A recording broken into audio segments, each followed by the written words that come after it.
A 6 días de las elecciones nacionales y en el comienzo de esta semana previa al acto electoral, a la primera vuelta, según dicen casi todos, recibimos al vicepresidente de la República, Danilo Astori. Astori, buen día, ¿cómo le va? Bienvenido. Buen día, muchas gracias por la invitación. Gracias por estar acá. A ver, ¿ya descartó ganar en primera vuelta?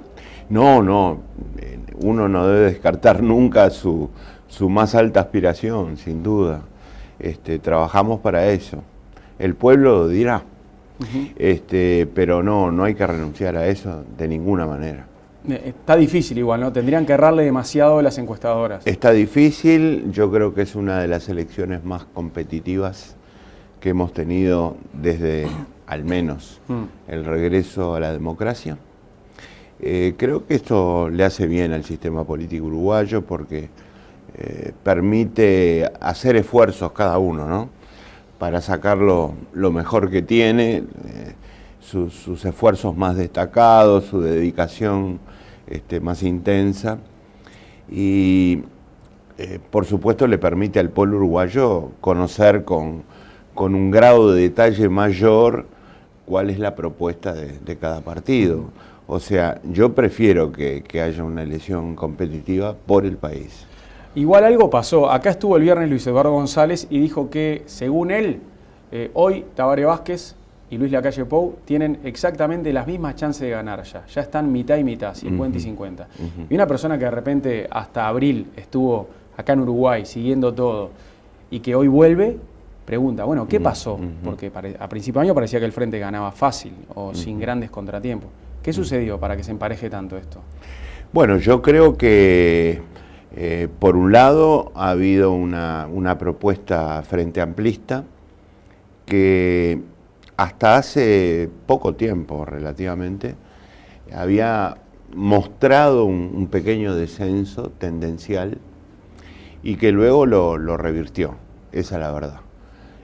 Paró el descenso y empezó a crecer lentamente hasta llegar a los guarismos que muestra hoy.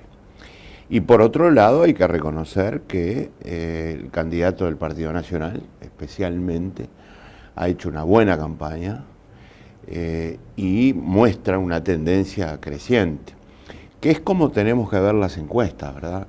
El peor error que podríamos cometer es verlas estáticamente, tenemos que verlas dinámicamente. Y en esa visión dinámica hay que reconocer los méritos de quien hoy está desafiando al Frente Amplio y procurando ganar la elección. De todas maneras, yo creo que la tendencia está marcando claramente el ascenso después de la reversión que mencioné de Vázquez, y me parece que esto va a seguir. Si uno mira el conjunto de los resultados, todavía falta una encuesta importante que se va a conocer esta semana. Sí, todas van a dar la última hora entre miércoles y jueves. Exactamente.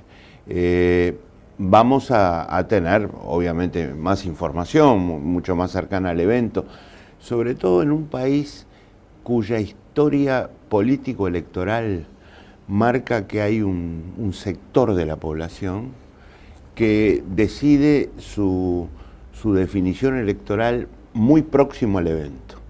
Allí hay, por un lado, indecisos, sin duda, pero por otro lado, hay lo que podríamos llamar un voto volátil, un voto que hoy, por ejemplo, hoy, en el día de hoy, lunes, está inclinado a votar a cierto partido, pero que en este lapso, hasta el domingo, puede cambiar de decisión. Esos son los destinos fundamentales de los mensajes de estos días. Ahora, volviendo atrás y resumiendo, creo que Vázquez detuvo aquel decrecimiento, lo convirtió en crecimiento, un crecimiento que es bastante constante, lo muestran las encuestas, y los méritos del desafiante, que hay que reconocerlos. ¿Y qué chances tienen de llegar a la mayoría parlamentaria? Bueno, también, como dije antes, respecto a la primera vuelta, no renunciamos a a las máximas aspiraciones, estamos trabajando para ello. ¿Qué tanto se puede complicar un gobierno del Frente sin mayoría parlamentaria? Bueno, cualquier gobierno se complica sin mayoría parlamentaria. Pero los otros se acostumbraron a gobernar sin mayoría parlamentaria en algunas administraciones. Bueno, yo creo que no es tan así. No porque no se hayan acostumbrado, sino porque tuvieron mayorías parlamentarias. Porque se juntaban los dos partidos tradicionales. Exactamente, porque sumaron voluntades y dispusieron de esas mayorías. Ahora, el no tener mayorías es algo que es malo por lo que decíamos recién, porque puede enlentecer ciertas decisiones de gobierno y tiene también un aspecto positivo que hay que reconocerlo. Y el aspecto positivo es que uno está obligado a buscar puntos de encuentro, sobre todo sobre temas relevantes del país, para convertirlos en cuestiones de Estado que estén por encima de las fronteras partidarias y se resuelvan con una base importante de apoyo. Un último detalle que quiero destacar: a veces nos olvidamos que puede haber mayorías parlamentarias en el Senado y no en diputados, sí, porque hay un voto que define, que es el del vicepresidente de la República. Claro. El Senado tiene 30 integrantes y un vicepresidente que es presidente del Senado y vota. El Frente, por ejemplo, puede perder un senador en la próxima legislatura, pero si el vicepresidente es Sendic, es 16 contra 15. Exactamente. El Senado puede ser con mayorías parlamentarias para el gobierno, mientras en diputados podemos no tenerlas. Claro. Pero bueno, otra vez al principio, no hay que renunciar a trabajar por el máximo objetivo, ¿no? Lo vi ayer a Fernando Caloia, al ex presidente del BROU, en un spot publicitario en la tele para la 21-21. Es como la última incorporación de Asamblea Uruguay para la campaña, ¿no? Sí, sí. ¿Cómo se decidió? Fue algo que surgió absolutamente en forma espontánea. A él le preguntaron en una entrevista periodística qué iba a hacer ahora que se había revocado su procesamiento, y dijo: voy a trabajar por la 21-21, que me parece es la mejor opción electoral en el Frente Amplio, y bueno, y eso se convirtió después en un mensaje como el que está mencionado en la pregunta. Ahora, ¿piensa que le suma al sector que Caloia aparezca? Porque por más que su procesamiento fue revocado, para mucha gente quedó la imagen de Caloia como uno de los responsables del caso Pluna. ¿Piensa que aporta la imagen de Caloia a Asamblea Uruguay? Bueno, yo no creo, en primer lugar, que haya esa imagen en la sociedad uruguaya. Es más, los sondeos de opinión demuestran lo contrario. Demuestran que ni Fernando Caloia ni Fernando Lorenzo son vistos por la sociedad en su conjunto como responsables de algún daño en absoluto. Indican lo contrario, indican que no ha sido un tema que haya, digamos, golpeado, impactado en la opinión pública en términos masivos. Pero este es un comentario aparte. Sí, yo pienso que igual, algunos episodios del caso Pluna hicieron que para la opinión pública ellos no quedaran bien parados. Hasta ahora Caloia tiene la suerte de que apeló y la justicia revocó su procesamiento, sí. Pero yo hablo de la opinión pública en general, no de los frente amplistas. Eso no es suerte, Mariano, esa es la verdad.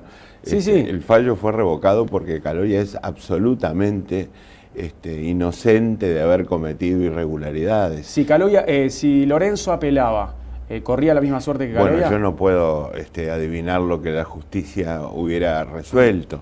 Lo que sé es que tanto Fernando Caloia como Fernando Lorenzo no cometieron ningún delito, actuaron con la mayor buena fe, dedicaron lo mejor de sus esfuerzos a buscar una solución para un problema que tenía el país, y después las cosas resultaron como resultaron. Pero ellos lo único que hicieron fue tratar de hacer el mejor de los trabajos posibles, los dos. Yo no puedo decir ahora si Lorenzo hubiera apelado, el resultado hubiera sido esto, porque sería un atrevimiento de mi parte, ¿verdad? Lo que sí estoy seguro es que Fernando no cometió abuso de funciones y Caloia tampoco. Y usted dice que Lorenzo no cometió abuso de funciones, se equivocó la justicia ahí. No, yo no estoy hablando de equivocación de la justicia, estoy dando mi opinión acerca de cómo actuó Lorenzo. ¿Y qué grado de responsabilidad cree que tiene usted en todo el afer Pluna? Usted escribió una columna en la que puso "me equivoqué". Ya lo hemos dicho, después de ver cómo resultó la experiencia hay que asumir la responsabilidad y nosotros la asumimos.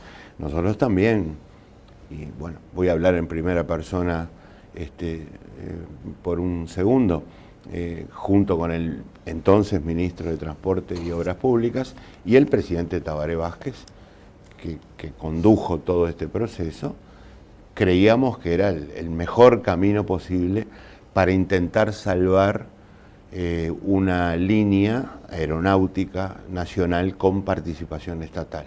Y nos equivocamos, no era ese el camino. Al principio la experiencia funcionó bien, incluso por primera vez en mucho tiempo hubo resultados positivos operativos en los balances de Pluna. Mejoraron la frecuencia, los pasajeros, y la flota aumentó. Y luego vinieron los desequilibrios, precio del combustible, relación entre capital propio y financiamiento, esto es endeudamiento, relación entre flota y frecuencias, y la cosa terminó mal. Y nosotros hemos asumido la responsabilidad, terminó mal. Astori, en las últimas semanas el Frente Amplio apela a un mensaje de advertencia a la población. Ojo que si vuelve un gobierno blanco y colorado, es un regreso al pasado, a errores que se cometieron en materia económica y en otras cosas. ¿No es un poco como una campaña del terror, diciéndole a la gente, si volvemos a esto va a ser todo espantoso? No, sinceramente no lo veo así. Para empezar, quiero decir que nosotros estamos tratando de equilibrar lo que podría ser un retorno al pasado con nuestras propias propuestas en nuestro mensaje político. Ahora, el tema es que yo no conozco candidatos sueltos. Los candidatos de los partidos fundacionales pertenecen a partidos fundacionales que durante sus gobiernos cometieron gravísimos errores, gravísimos. Como por ejemplo los que llevaron a la profunda crisis de todo el sistema financiero, o los que llevaron a la profunda crisis de la deuda en el país, para citar solamente los errores más recientes. Entonces, si gobernara nuevamente uno de esos partidos, ¿quién garantiza de que no volvería a ocurrir lo mismo? Y tenemos que decirlo, porque los candidatos actuales de los partidos fundacionales parece que no tuvieran pasado, se han desembarazado del pasado. No existe responsabilidad asumida, como la que recién mencionábamos respecto al caso de Pluna. Nadie dijo nos equivocamos cuando surgió la crisis de la deuda externa del país, que convirtió al Uruguay como el segundo deudor más importante del mundo, detrás de Turquía, con el Fondo Monetario Internacional. No, en este caso, Lacalle Pou tiene la ventaja de ser joven. Él no tiene pasado político. Bueno, su partido sí, pero... Eso es lo que yo no comparto. Tiene pasado político porque su partido tiene pasado político. Y Lacalle Pou, si llegara a ser presidente, no va a gobernar solo. Va a gobernar con todo un aparato político partidario que es el responsable de graves errores del pasado, como por ejemplo las crisis bancarias que, digamos, se produjeron durante el gobierno del Partido Nacional a partir de 1990, la venta del Banco Comercial a los hermanos Rom, ¿verdad? El señor Benamú, la venta del Banco Pan de Azúcar. Esas son responsabilidades muy importantes. Pero él puede decir, yo soy de otra generación, me desmarco, que es lo que está haciendo. Eso es lo que a mí me parece muy difícil. Ese desmarque es muy difícil. Hay todo un aparato, una estructura donde, digamos, hay responsabilidades que se asumen con respecto a personas, donde hay seguramente compromisos que hay que cumplir, compromisos políticos partidarios, y eso es lo que yo no creo posible. Por eso digo que no hay candidatos sueltos, no hay figuras sin pasado que de pronto se presentan ante el escenario político para comenzar una historia que no tiene nada que ver con lo que pasó antes. En eso yo no creo. Y volviendo al tema de la campaña que hace el Frente advirtiéndole a la gente sobre un eventual triunfo de blancos o colorados, ¿no? Yo digo, a ver, si ganan los blancos, en realidad, ¿no son solo matices lo que lo diferencian del Frente, por ejemplo, en materia económica, en política económica? No, son diametralmente opuestas las políticas económicas. Voy a empezar por lo más grueso, por lo más general. El Partido Nacional asume, según lo que hemos podido escuchar en esta campaña, el Ministerio de Economía como si la única responsabilidad del Ministerio de Economía fuera asegurar el equilibrio de las cuentas públicas y el control de la inflación. Prácticamente ahí se termina la responsabilidad del Ministerio. Y ese es un error gravísimo. El Ministerio de Economía no puede cumplir con su función en este país si no está permanentemente asociado a grandes transformaciones estructurales. Y aquí vamos a tener un ejemplo de lo que hablábamos recién. El Ministerio de Economía, cuando estuvimos nosotros durante nuestro periodo, hizo cambios institucionales muy importantes. Cambió a la DGI, instauró una oficina de manejo y administración de la deuda pública, estableció un comité de coordinación macroeconómica con el Banco Central, construyó una red de seguridad financiera para que nunca más volviera a ocurrir lo que ocurrió en el pasado con la crisis de los bancos, la crisis de la deuda, ¿verdad? Elaboró una ley de inclusión financiera, que es la que se está poniendo en práctica ahora. Entonces, un Ministerio de Economía es un ministerio transformador del país.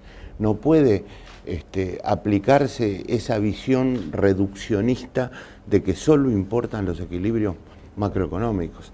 Y ahora voy al detalle. Si nosotros comparamos las políticas fiscales del Frente Amplio con la que aparentemente propone el Partido Nacional, la diferencia es abismal. La política fiscal tiene dos componentes: ingresos públicos, gasto público.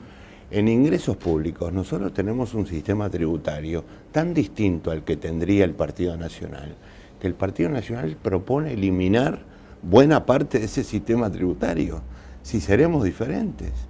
Y si vamos a la composición del gasto, bueno, yo quiero decirles cuál era el principal componente del gasto público cuando llegué al Ministerio de Economía. Eran los intereses de la deuda. Hoy la composición del gasto no tiene nada que ver con la del pasado. Es una composición del gasto preferentemente dedicada a posibilitar las transformaciones sociales.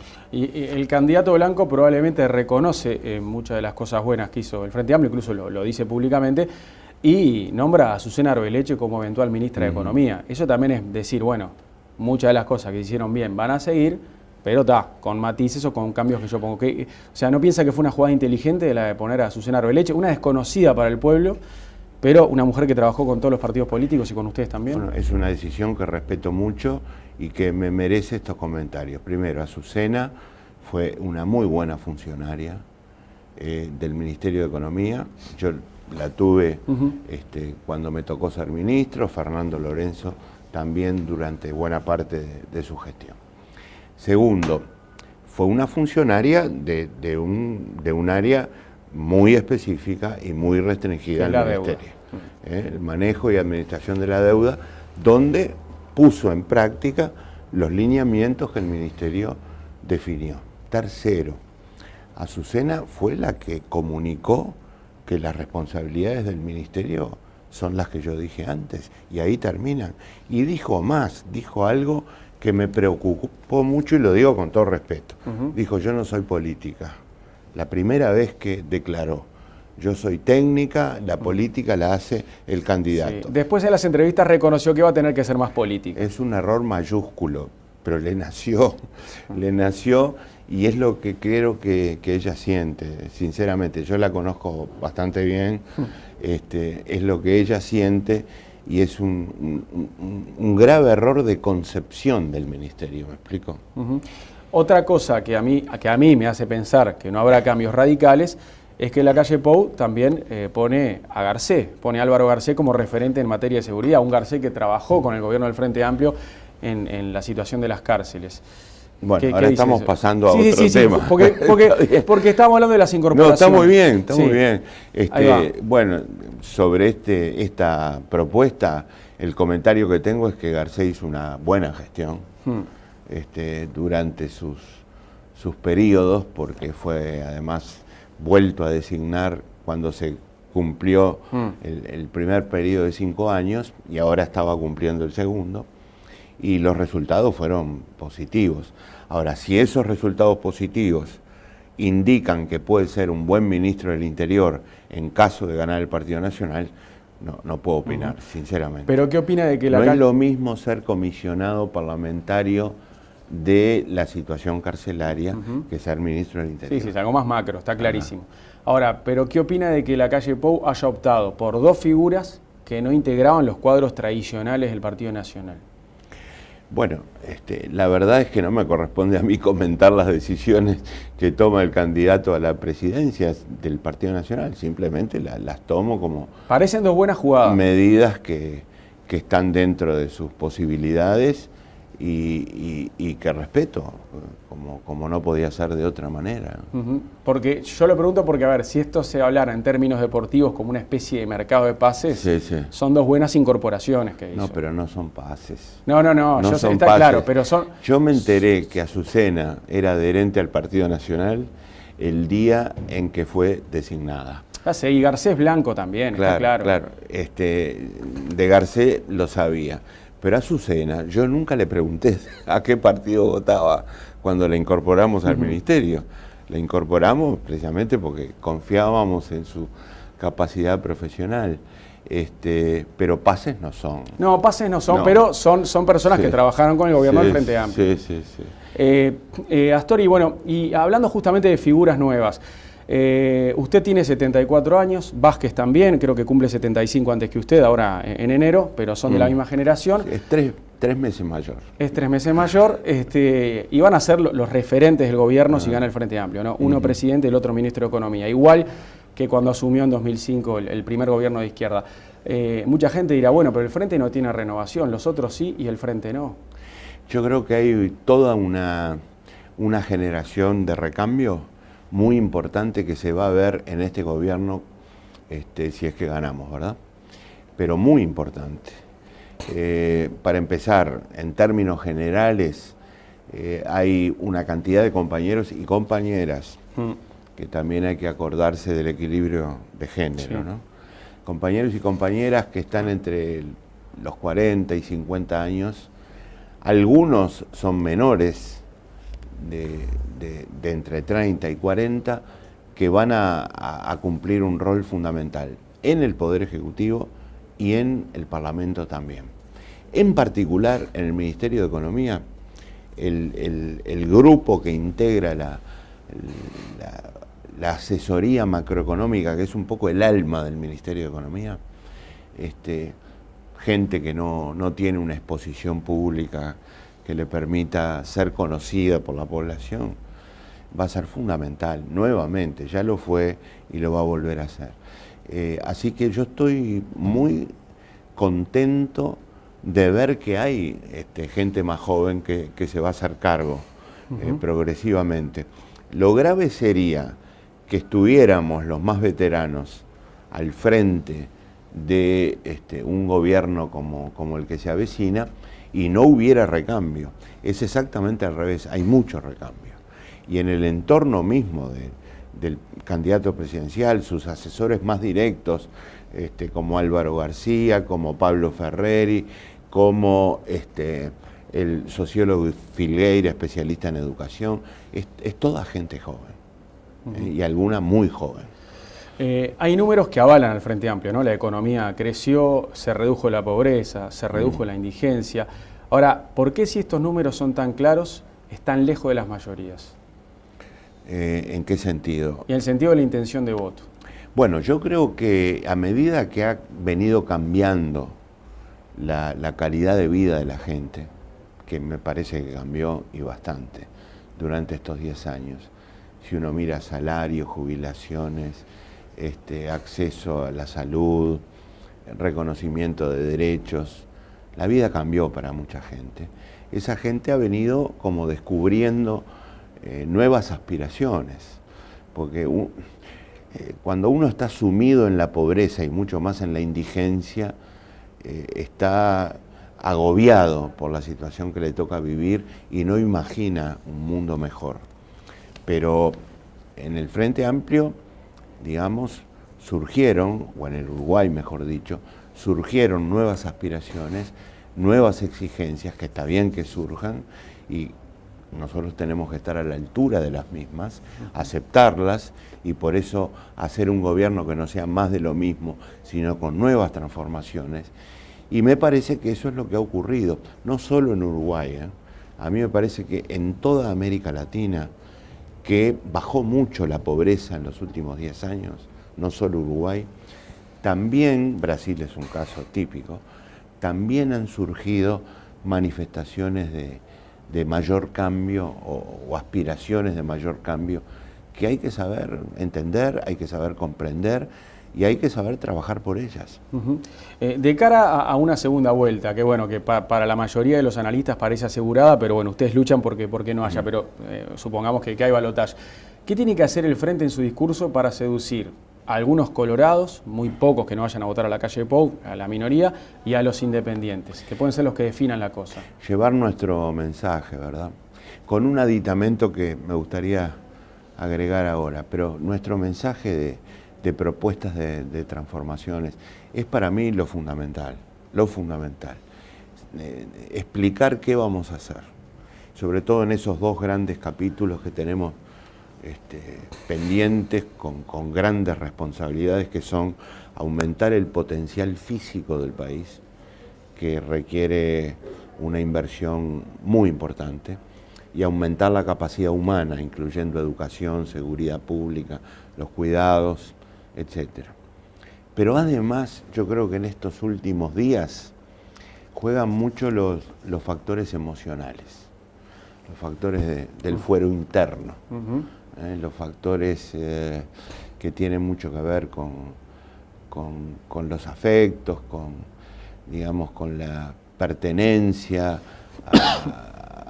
a grupos, asociaciones que han tenido una vinculación con etapas fundamentales en la vida del país y que hay que ayudar a aflorar, porque eso también puede contribuir a la decisión de un voto de una manera importante. Le hago algunas preguntas de materia económica. ¿Va a aumentar el desempleo en los próximos meses?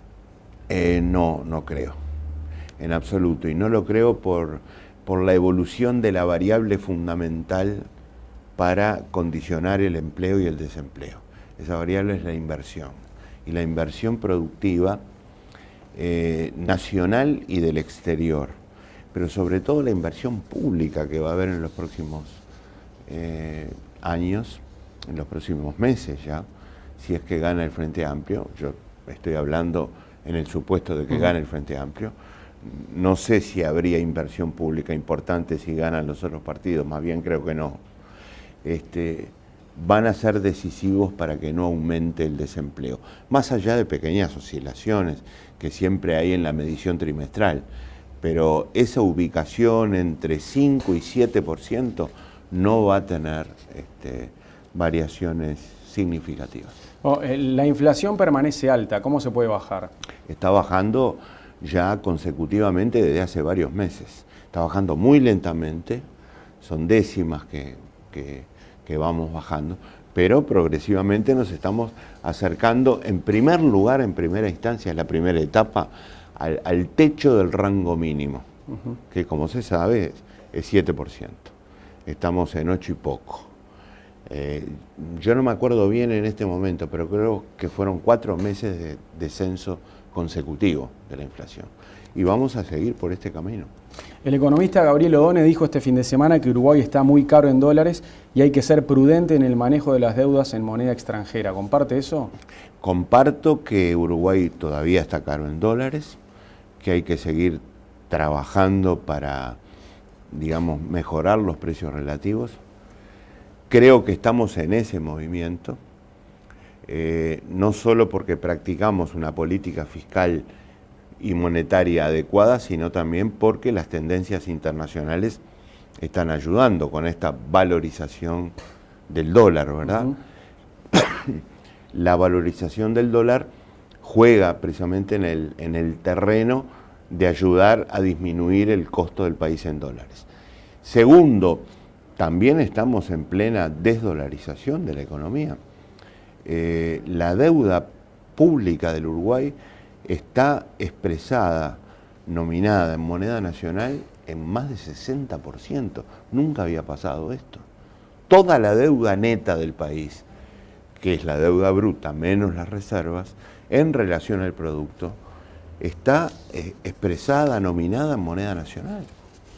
Entonces, si a ello agregamos la desdolarización de los depósitos bancarios, que fue importante, ¿verdad?, de los créditos bancarios, que fue importante, me parece que estamos en ese camino, hace rato ya. Usted recién destacaba logros del Frente Amplio en 10 años de gobierno. ¿Qué cosas no pudo hacer el Frente en esta década? Bueno, justamente yo los mencionaba recién, hay velocidades diferentes en materia de potencial físico, avanzamos mucho en comunicaciones y energía, más de lo previsto, pero estamos atrasados en transportes y en servicios portuarios, y por otra parte, es fundamental que asumamos el desarrollo de las capacidades humanas del país, reconozcamos que tenemos graves problemas en el sistema educativo. Es más, tenemos que construir un sistema educativo, sobre todo con ese énfasis especial que hay que poner en la educación media. Tenemos el sistema de cuidados. Acá en este país nunca se reguló el derecho de cuidar y el derecho a ser cuidado. Vamos a trabajar con respecto a los núcleos vulnerables de la población en ese sentido. Todo esto marca un conjunto enorme de desafíos, responsabilidades no fáciles, bastante difíciles, por dos razones. Primero, porque suponen una inversión muy importante. Y segundo, suponen el mejor de nuestros esfuerzos, de nuestras capacidades profesionales. Los analistas no avisoran una crisis para el próximo quinquenio, pero sí dicen que van a ser tiempos turbulentos en materia económica. ¿Cuáles son los principales desafíos macroeconómicos para los próximos 5 años? No usaría la palabra turbulentos. Yo diría tiempos como los que vivimos hoy de desaceleración, ¿verdad? Pero no se puede profundizar esa desaceleración. No lo veo. A nivel de turbulencia importante, con toda sinceridad, no lo veo. No lo veo. Y Uruguay está como bien parado en la cancha para un panorama de desaceleración. ¿Por qué? Porque multiplicó sus opciones, diversificó sus alternativas. Uruguay hoy, comercialmente, por ejemplo, está vendiendo en 140 países del mundo, de la más diversa naturaleza. Nuestro principal socio comercial en bienes es China.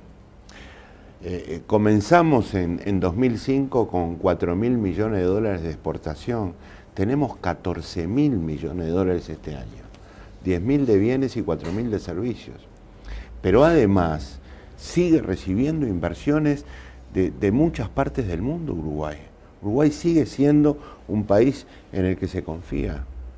Entonces, esos dos motores, exportaciones y comercio, le dan al país, todo país pequeño físicamente, se agranda cuando tiene opciones de este tipo. Está bien parado en la cancha. Y ni que hablar desde el punto de vista financiero. Uruguay nunca tuvo el panorama financiero que tiene hoy, con 18.000 millones de dólares de reservas y la deuda neta más baja de su historia, de toda su historia, 24% del producto. Entonces, el país está sólido, no hay que distraerse, hay que seguir con mucha atención, hay que ser prudentes, hay que ser cautelosos, hay que mover con cuidado, pero aunque parezca un contrasentido, también hay que ser audaces. Los gobiernos que hacen la plancha o ponen el piloto automático no gobiernan, ¿verdad? Hay que dar los pasos hacia adelante que necesita el país para transformarse. Le cambio de tema. En abril pasado, cuando el entonces presidente de la AUF, Sebastián Bauzá, cayó por ese golpe institucional que le dieron algunos clubes, usted dijo que el responsable de los problemas de fondo del fútbol uruguayo es Tenfield, es la empresa Tenfield. ¿Se sintió respaldado por el resto del gobierno después de estas declaraciones? No es por corregir, ni mucho menos. Yo dije que la empresa mencionada realmente incurría en un abuso de posiciones dominantes, pero no dije el responsable es Tenfield. Incurría en abuso de posiciones dominantes y le quitaba soberanía, estoy repitiendo casi textualmente, le quitaba soberanía a la dirección del fútbol uruguayo. Sí, creo que muchos compañeros me manifestaron su apoyo a esta interpretación. ¿Cómo fue convivir con Mujica en el poder? Una buena experiencia, de la cual aprendí mucho. Una buena experiencia que no excluyó discrepancias, que las tuvimos. Algunas de ellas las procesamos públicamente incluso, pero una buena experiencia. Es un hombre muy rico en facetas de diferente naturaleza, y a mí me permitió, como dije antes, hacer una experiencia también rica y aprender mucho, ¿no? Algunos dirigentes de la oposición, como por ejemplo Javier García, que estuvo acá en el Observador TV, opinan que usted no tuvo peso político en este gobierno. ¿Qué tiene para decir? Bueno, que digamos, yo creo que traté de contribuir con lo mejor de mi capacidad al desarrollo de este gobierno. Por supuesto, integré, digamos, el equipo que definió colectivamente varias de las decisiones importantes que hubo durante este transcurso. No soy yo el que tiene que juzgar mi peso político, por supuesto. Pero capaz que puede decir que esperaba tener más. No, yo me sentí muy bien. Me sentí muy bien porque creo que contribuí, no me gusta hablar mucho en primera persona, pero estoy obligado. Creo que contribuí a mantener el rumbo, la orientación, que era lo que más me importaba del gobierno, porque incluso esas diferencias que mencionábamos en la respuesta anterior que tuve con Mujica, nunca se refirieron al gran trayecto, al gran tránsito que yo creo que estamos siguiendo con los gobiernos del Frente Amplio. En eso estuvimos de acuerdo y algún papel he jugado, ¿verdad? Cuando hace un repaso de su carrera política, ¿no? Que obviamente todavía no terminó, pero que ya tiene muchos años atrás, ¿le queda como única frustración no haber sido presidente? No es una frustración, lo digo con toda sinceridad. Me lo han preguntado. Yo me siento profundamente agradecido de las responsabilidades a las que pude acceder y le agradezco al pueblo uruguayo, primero, haberme electo tantas veces senador, haberme electo vicepresidente de la República. Le agradezco a mis compañeros haber tenido la maravillosa experiencia del Ministerio de Economía, que espero volver a repetir. Así que siento agradecimiento. Bien, Astor, bueno, si gana el Frente y logra un tercer gobierno al hilo, ¿no? 15 años ahí gobernando, ¿cómo se imagina Uruguay en 2019? Además, permítanme decir, por primera vez en creo que 6 décadas, un partido repetiría 3 veces por eso. El gobierno. Toda una excepción, todo un récord. Entonces, yo me lo imagino como un país que tiene que encarar nuevas experiencias, nuevos desafíos. Lo he repetido mucho, un tercer gobierno del Frente Amplio no puede ser más de lo mismo. Tiene que hacer cosas nuevas, esos desafíos que veíamos recién, eso que todavía no se hizo. Yo creo que lo que todavía no se hizo es mucho más importante que lo que se hizo. Prefiero tener esa conciencia, esa convicción personal para sentir la fuerza de contribuir a realizar lo que el país necesita que se realice. Yo me lo imagino así, como encarando esos desafíos nuevos que hasta ahora son materia pendiente. Y si llegaran a perder, en lo que sería una derrota sorpresiva, porque como decíamos hoy hace un rato, a principio de año, todo el mundo decía el Frente gana tranquilo con Vázquez como candidato. Si llegaran a perder con el Partido Nacional, ¿cómo se imagina al Frente Amplio en la oposición? Bueno, sinceramente no me lo he planteado, porque no me planteo la hipótesis. Ni se la plantea. Lo digo con toda sinceridad. No quiero parecer pedante ni altanero, ni mucho menos, pero solo pienso en la victoria. Muchas gracias por visitarnos hoy. Con mucho gusto. Que pase bien, Danilo. Por el país.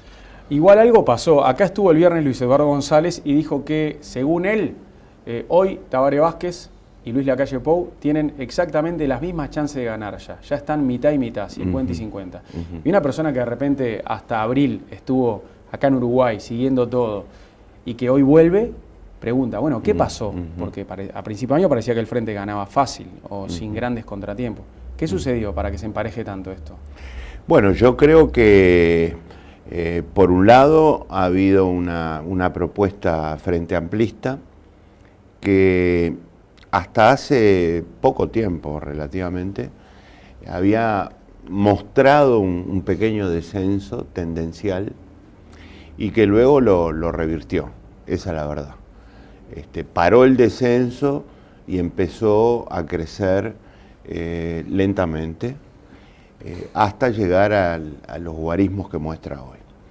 Y por otro lado hay que reconocer que el candidato del Partido Nacional, especialmente, ha hecho una buena campaña y muestra una tendencia creciente, que es como tenemos que ver las encuestas, ¿verdad?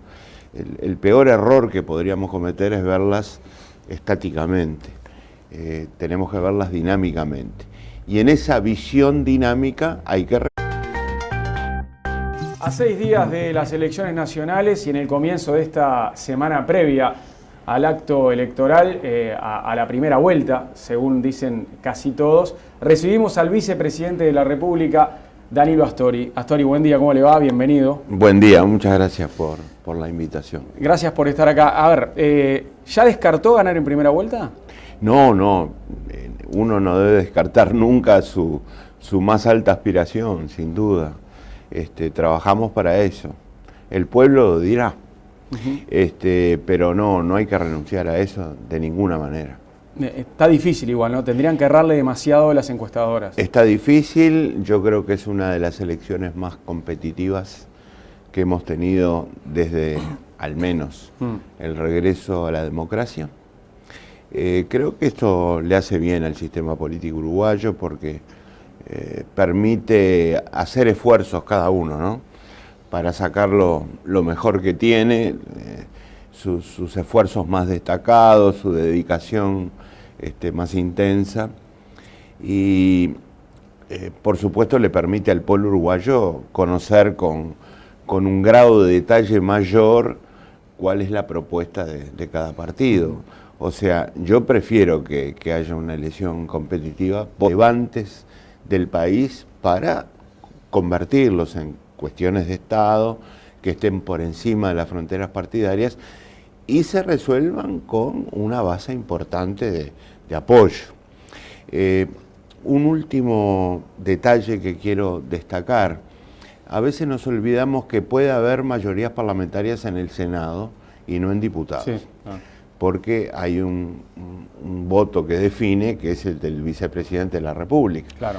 El Senado tiene 30 integrantes y un vicepresidente que es presidente del Senado y vota. El Frente, por ejemplo, puede perder un senador en la próxima legislatura, pero si el vicepresidente es Sendic, es 16 contra 15. Exactamente. El Senado puede ser con mayorías parlamentarias para el gobierno, mientras en diputados podemos no tenerlas. Claro. Pero bueno, otra vez al principio... No hay que renunciar a trabajar por el máximo objetivo, ¿no? Lo vi ayer a Fernando Caloia, al ex presidente del GROU, en un spot publicitario en la tele para la 21-21. Es como la última incorporación de Asamblea Uruguay para la campaña, ¿no? Sí. ¿Cómo se decidió? Fue algo que surgió absolutamente en forma espontánea. A él le preguntaron en una entrevista periodística qué iba a hacer ahora que se había revocado sus mensajes de Claro. estos días. Ahora, volviendo atrás y resumiendo, creo que Vázquez detuvo aquel decrecimiento, lo convirtió en crecimiento, un crecimiento que es bastante constante, lo muestran las encuestas, y los méritos del desafiante, que hay que reconocerlos. ¿Y qué chances tienen de llegar a la mayoría parlamentaria? Bueno, también, como dije antes, respecto a la primera vuelta, no renunciamos a las máximas aspiraciones, estamos trabajando para ello. ¿Qué tanto se puede complicar un gobierno del Frente sin mayoría parlamentaria? Bueno, cualquier gobierno se complica sin mayoría parlamentaria. Pero los otros se acostumbraron a gobernar sin mayoría parlamentaria en algunas administraciones. Bueno, yo creo que no es tan así. No porque no se hayan acostumbrado, sino porque tuvieron mayorías parlamentarias. Porque se juntaban los partidos tradicionales. Exactamente, porque sumaron voluntades y dispusieron de esas mayorías. Ahora, el no tener mayorías es algo que es malo por lo que decíamos recién, porque puede enlentecer ciertas decisiones de gobierno, y tiene también un aspecto positivo que hay que reconocerlo. Y el aspecto positivo es que uno está obligado a buscar puntos de encuentro, sobre todo sobre temas relevantes, reconocerlos, los méritos de quien hoy está desafiando al Frente Amplio y procurando ganar la elección. De todas maneras, yo creo que la tendencia está marcando claramente el ascenso, después de la reversión que mencioné, de Vázquez, y me parece que esto va a seguir. Si uno mira el conjunto de los resultados, todavía falta una encuesta importante que se va a conocer esta semana. Sí, todas van a dar la última hora entre miércoles y jueves. Exactamente. Vamos a tener, obviamente, más información, mucho más cercana al evento, sobre todo en un país cuya historia político-electoral marca que hay un sector de la población que decide su definición electoral muy próximo al evento. Allí hay, por un lado, indecisos, sin duda, pero por otro lado, hay lo que podríamos llamar un voto volátil, un voto que hoy, por ejemplo, hoy, en el día de hoy, lunes, está inclinado a votar a cierto partido, pero que en este lapso, hasta el domingo, puede cambiar de decisión. Esos son los destinos fundamentales de los mensajes.